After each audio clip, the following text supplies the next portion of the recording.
Tudo bem com você? Gilbert Martins na área para batermos outro papo direto sobre o atual governador do estado de São Paulo, que está sendo invernizado pela Faria Lima para ser o candidato dos super ricos para 2026. E eu tenho dito aqui no canal, desde os primeiros meses do atual governo do Tarcísio de Freitas, que São Paulo foi transformado num laboratório neoliberal. O professor João César, da Universidade Estadual do Rio de Janeiro, deu uma entrevista recente à TVT de São Paulo, e a gente vai mostrar dois cortes importantíssimos da entrevista dele. Em um desses cortes, ele trouxe novos elementos para o que eu, há mais de um ano, venho chamando de laboratório neoliberal, que é, além da questão econômica, financeira, política, que é aprofundar as políticas neoliberais, por exemplo, entregando a Sabesp, tem outros elementos autoritários, antipovo, que o professor traz e a gente precisa mostrar, compartilhar com você, trabalhador e trabalhadora. Antes, eu quero te pedir, por favor, se inscreva no canal. Isso. Verifique se você está inscrita ou inscrito e se inscreva no canal. A nossa luta insana é chegar até o final do ano a 500 mil de inscritos. É uma tarefa árdua, complicada, mas se tivermos você, trabalhador e trabalhadora, do nosso lado, a gente vai conseguir. Sim, senhor. Sim, senhora. Então vamos aqui para o tema, que é o Tarcísio Gomes de Freitas, o homem da Faria Lima. Uma coisa importante lembrar, é importantíssimo, de onde vem esse cara? De onde vem esse bolsonarista? Que, segundo o professor João César, é mais extremista que o próprio Bolsonaro. Vamos lembrar vocês que na madrugada do dia 6 de julho de 2005, tropas da Missão de Estabilização da ONU no Haiti, a MINUSTAH, comandadas pelo Exército Brasileiro, o Heleno, lembra do Augusto Heleno? Estava à frente, fizeram uma operação de pacificação, coloque aspas, na maior favela da capital haitiana, Porto Príncipe, conhecida como Cidade do Sol. Segundo testemunhas, cerca de 300 homens liderados por Augusto Heleno, e teria a participação do Tarcísio de Freitas, atual governador do estado de São Paulo, fortemente armados, invadiram o bairro e assassinaram 63 pessoas, deixando outras 30 feridas. A ação foi tão violenta que chamou a atenção da imprensa mundial. A ação foi objeto de uma denúncia também na Comissão Interamericana de Direitos Humanos da ONU, baseada em depoimentos de moradores e em relatório elaborado pelo Centro de Justiça Global e da Universidade de Harvard, dos Estados Unidos da América. No documento, a MINUSTAH foi acusada de permitir a ocorrência de abusos, favorecer a impunidade e contribuir para a onda de violência no país caribenho, o Haiti. Eu vou mostrar para vocês uma imagem do atual governador lá no Haiti. Olha esse aqui, ó. Vou mostrar para você agora. Está aqui, ó.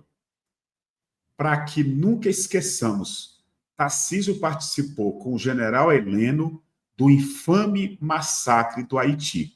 Ele está aqui com o capacete azul, tá vendo? Ó, do Haiti. Lá no fundo, um tanque de guerra com a sigla Nações Unidas. Você está vendo? E está aqui o atual governador de São Paulo. Não tinha ainda aquelas crateras no rosto, né? Ele era bem mais jovem, mas está aqui. Para você e para cada trabalhador e trabalhadora nunca esquecer. Eu vou mostrar para vocês um outro ponto importante. Deputados e deputadas, até da direita e da extrema-direita, na Alesp, Assembleia Legislativa do Estado de São Paulo, criticam que o cara é autoritário, o governador é autoritário. Na história recente dos últimos 30 anos, do período pós-ditadura, é o cara que mais autoritário e é chamado de o grande chefão pelos próprios deputados e deputadas da direita e da extrema-direita. É o cara que veta tudo. A coisa só anda do jeito que ele quer em São Paulo. É tanto que, como ele tem o Derrite como secretário de segurança, é um deputado federal de São Paulo, um cara que já foi do BOPE, um cara que se vangloriou de ter matado várias pessoas, ele colocou o Derrite como secretário de segurança e a PM aumentou a sua força, a sua fome de violência em São Paulo, principalmente na periferia pobre. A matança de trabalhadores e trabalhadoras, principalmente negros e negras, aumentou enormemente. É só você pesquisar. A PM de São Paulo, vocês viram aquele ritual que eu vou já mostrar, aquele ritual muito parecido com a Ku Klux Klan, os símbolos que foram que apareceram no vídeo produzido pela própria PM de São José do Rio Preto e que apavorou o país inteiro e o estado de São Paulo, o jornalista que divulgou aquilo ali está sendo ameaçado de morte. Eu vou só mostrar para vocês, para você ver a seriedade que São Paulo está vivendo nesse momento. Vocês estão vendo aí a matéria no Diário do Centro do Mundo. PM ameaça repórter após repercussão de cerimônia com cruz em chamas. Vão pagar. O tenente-coronel José Tomás Costa Júnior, comandante do 9º BAEP de São José do Rio Preto, São Paulo, atacou a jornalista de um jornal local, responsabilizando-a pela repercussão de um vídeo que mostra policiais em uma cerimônia com o braço em riste, em frente a uma cruz em chamas. Abre aspas. Manifesto meu repúdio pelo jornal Diário da Região, meu repúdio pelo irresponsável repórter que eles colocam no seu quadro de colunistas. Irão pagar por isso, afirmou Costa Júnior durante sessão na Câmara Municipal. Olha a seriedade disso.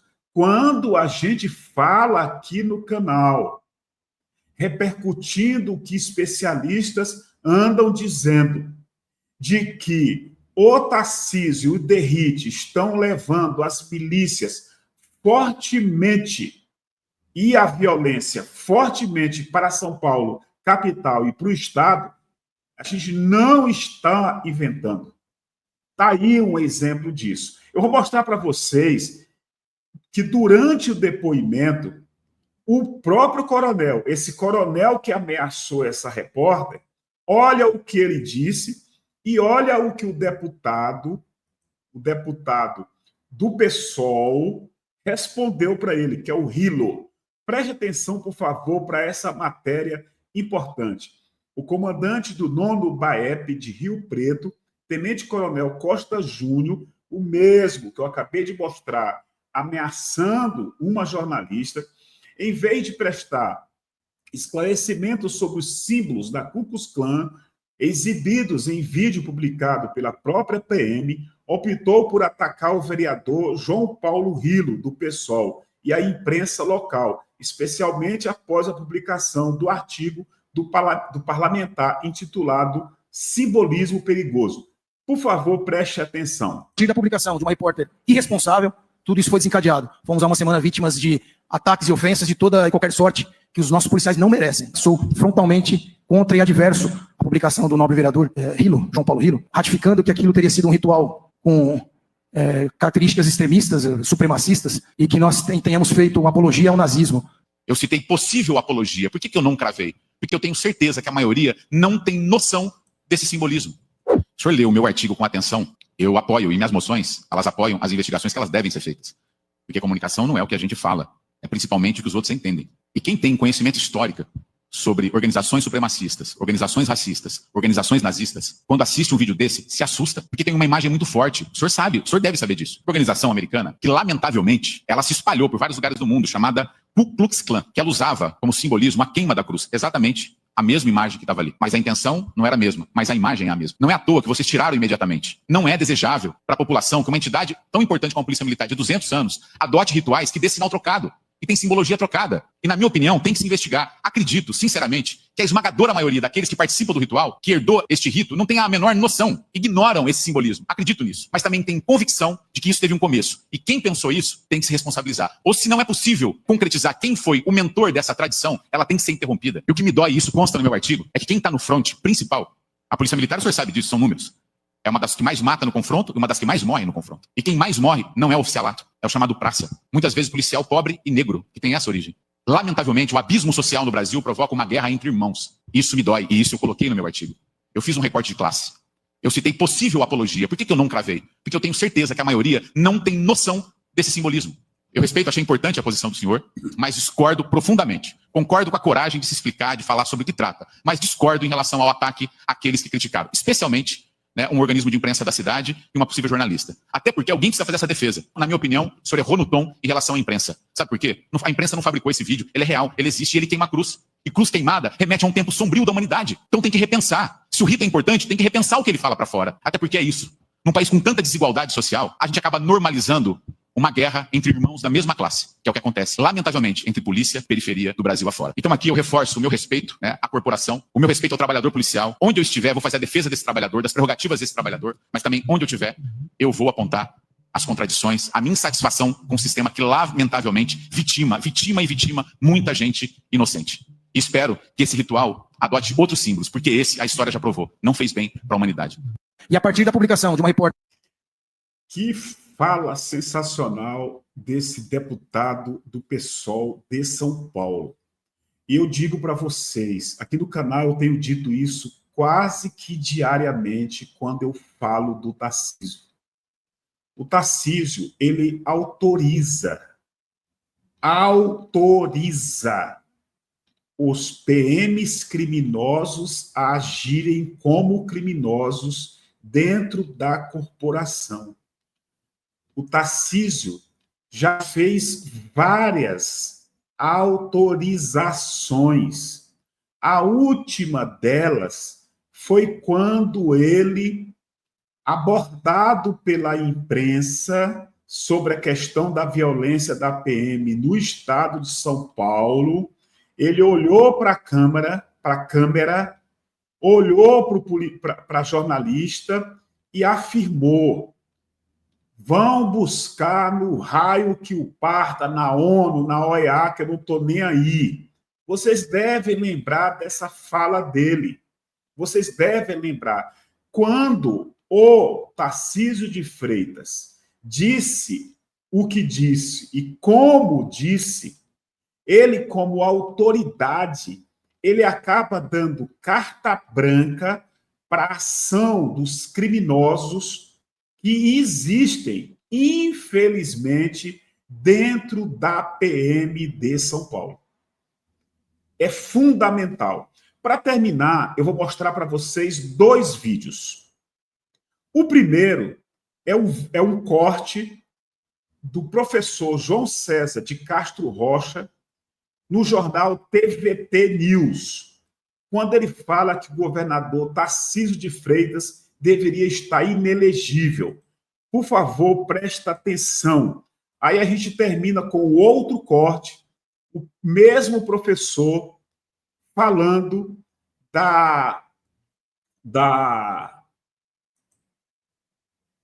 Não é esse aqui, é o outro. Espera aí, vou mostrar o outro. Aí ele fala no outro como o Tarcísio é mais extremista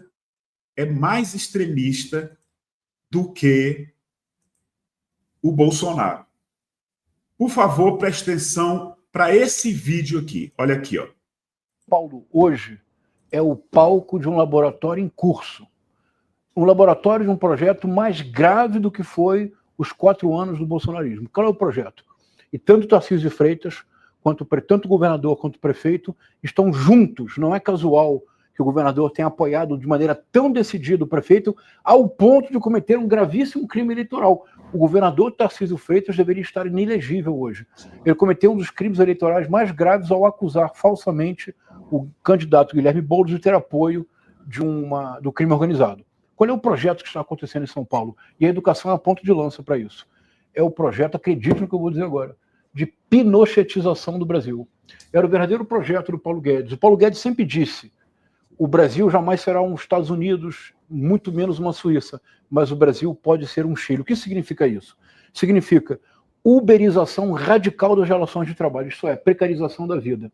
Significa a retirada do Estado da sua função social. Vale dizer, o Estado não se preocuparia com justiça tributária e com nenhuma espécie de redistribuição de renda. Pelo contrário, o Estado criaria um fetiche, que é a voucherização da vida pública. Você não teria mais o Estado e nenhum serviço público, você teria vouchers, que seria uma forma indireta de uma privatização indiscriminada. Significa segurança pública como guerra civil não declarada. E, portanto, a segurança pública do secretário Guilherme Derrite. Isso só se sustenta precarização da vida, uberização do trabalho, voucherização do Estado, dificuldade completa do cidadão para educação e saúde. Isso só se sustenta com um projeto político autoritário. O que está acontecendo hoje em São Paulo é a ponta de lança deste projeto gravíssimo de pinochetização do Brasil. Olha como ele traz novos elementos para o que eu tenho falado aqui. É muito sério. E para encerrar, olha o que ele diz diretamente sobre o Tarcísio de Freitas. Olha o que o professor João César de Castro Rocha falando na TVT News sobre Tarcísio de Freitas. É muito mais extremista que o Bolsonaro. O Tarcísio é um capitão do Exército que saiu com honras para ocupar cargos importantes na administração pública. O Bolsonaro é um desonrado capitão que foi reformado para não ser expulso do Exército. O Tarcísio teria um apoio das Forças Armadas que o Bolsonaro não teve. Ele é muito mais perigoso, Joana. Eu penso igual. O Tarcísio, assim, tem uma missão. Ele veio com a missão e ele tem, como bom militar, né? Ele tem cumprido a missão. Exatamente, é isso. Então tá aí. Tirem as suas próprias conclusões. O nosso canal vem desde quando ele assumiu, desde a campanha, quando ele derrotou o professor Fernando Haddad. E ele só derrotou o professor Fernando Haddad por 2 coisas: o espalhamento em São Paulo do bolsonarismo, desse fanatismo, das mentiras. Mas tem um ponto importante, um elemento importante na campanha do Tarcísio de Freitas, além da violência, da mentira, do bolsonarismo, que foi o financiamento da Faria Lima, dos super ricos de São Paulo. Jogaram milhões de reais na campanha do Tarcísio de Freitas. Então, tire suas próprias conclusões. Comente aqui. Mande esse vídeo o máximo que você puder para teus amigos e amigas. Por favor. Agora, comente. O teu comentário é fundamental. E se inscreva no canal. Obrigado e até mais.